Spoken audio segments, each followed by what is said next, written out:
तर एक दिवस आम्ही गावातल्या सगळ्या बायका गावाच्या बाहेर राहायला आलेलो आणि संध्याकाळचे 6 वाजले. तशी गावातल्या बायकांची लगबग सुरू झाली ती घराकडे जायला. कारण पूर्ण दिवस घराबाहेर राहिल्यानंतर त्यांच्या मनात सतत हेच चक्र सुरू असते की बाबा आता घरी गेल्यावर ही कामं आवरायची, पूर्ण दिवस घरातल्या मंडळीने सगळा पसारा केला असेल.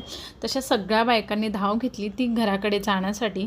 आणि घराकडे जाण्याआधी बघितलं तर गावातल्या देवांचं दर्शन घ्यायचं होतं. तर सगळ्या बायका आम्ही जे गावातले देव आहेत त्यांचं दर्शन घेण्यासाठी बघितलं तिथे जमा झालेलो आहे.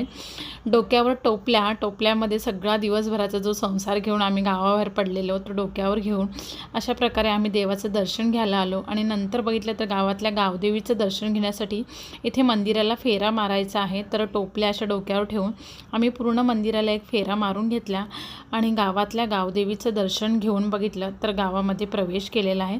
आता या सगळ्या बायका आम्ही ज्या गावाबाहेर होतो त्यांनी सगळ्यांनी आता गावातल्या देवीचं इथे दर्शन घेतलेलं आहे.